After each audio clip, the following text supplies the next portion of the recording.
One of the many things we've learned by living and working on the space station for months at a time is that more than half of the astronauts have returned to Earth with vision changes. A new investigation is learning how spaceflight and something called fluid shifts affects vision and eye shape. Lori Meggs is at the Payload Operations Integration Center at NASA's Marshall Space Flight Center with more. Lori?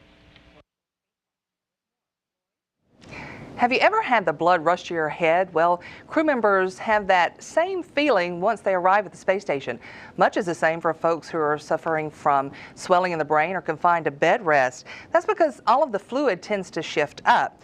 Well, now a new investigation is looking at whether these fluid shifts are causing vision problems for astronauts when they return to Earth. Results from this study could help them to develop countermeasures for folks here on Earth as well as the astronauts with vision damage. I had the opportunity to visit the lab where the crew members undergo testing for this investigation before they fly to space station.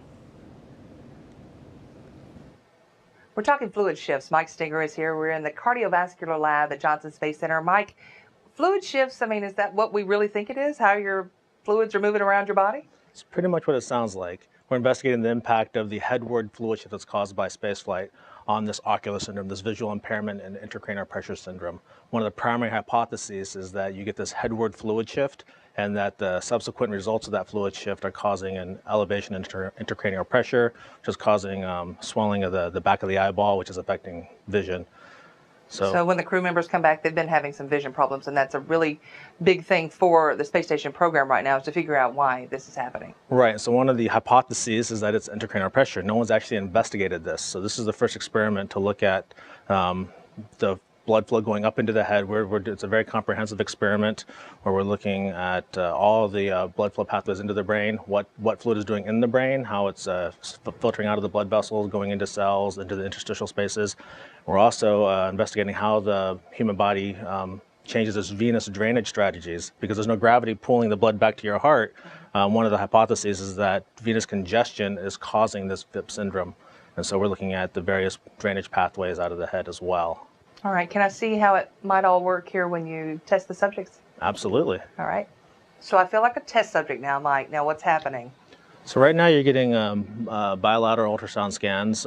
David is scanning your carotid jugular vein, and Tim over here is scanning your carotid artery. So on one side we're imaging the blood going into your head, and on the other side we're imaging the blood draining out of your head. So right now you're laying flat on your back, and so we want to investigate everyone's individual strategy for how they manage this blood flow. So I'm going to tilt your head down to 15 degrees. Okay. You ready? Yes. So there, that's 15 degrees head down. Wow. And we would measure blood going into your head at this angle, and then yeah, it's definitely going there. It's definitely going there, and David will see the jugular vein in your neck engorge as it starts to back up a little bit. And during a natural experiment, we'd have a third sonographer scanning your eyeball right now, and looking at the blood flowing in and out of your eye as well as in your brain. We would have you in this posture for about 30 minutes. Oh my. Yes. So we're getting a time course of changes as well. And we have other modalities that we'd like to show you as well. So we'd be taking pictures of the back of your eye right now to see how the choroid, the vascular network in the back of your eye, how it swells or how it doesn't swell, changes in the nerve fiber layer in the back of your eye. We also measure eye pressure using a rebound tonometer.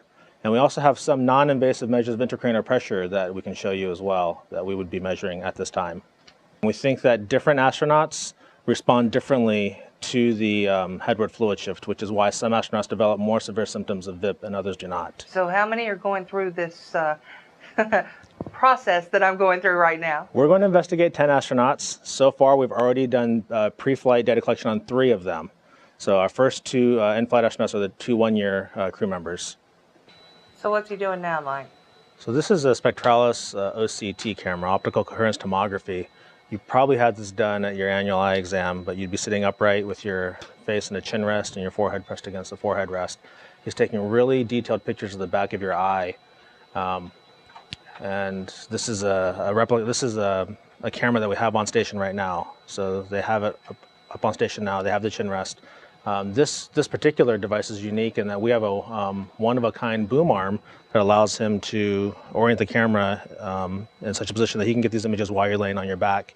And you can also do it while you're laying head down. So while you're head down and while you have that rush of fluid to your head, we can see how the fluid engorgement in the back of the eye, it's called the choroid, how that's different in different astronauts. So we think that the different response to that headward fluid shift may predict the severity of VIP. And who gets it? Who gets it and who doesn't, yes. One of the interventions that we're interested in is lower body negative pressure to reverse the headward effects of these fluid shifts in spaceflight. So we will move a lot of our hardware from the US segment over to the Russian segment, including the OCT. But the base is too big to transport, so we're going to free float the camera. The astronaut would just hold it in front of their face while another astronaut runs the computer to take pictures of the back of the eye while we're trying to pull the fluid back out of your head. So we also think that some astronauts will respond better to the LBMP intervention than others. Uh-oh, he has something else. So he's got a rebound tonometer. It's called an eye care tonometer, and this measures the pressure in your eye. So there's the difference between the pressure in your brain and the pressure in your eyes is called the translaminar pressure gradient. That affects the severity of the symptoms we think you get. So he has to come in here to do this. It doesn't hurt. You won't feel a thing. So I've heard that I'm gonna show you before. this little probe right here is going to bounce off the front of your eye, and it's going to measure the pressure. Okay. Okay, so you can just stare straight at it. Go ahead and blink for me. And then open your eyes, nice and wide and open.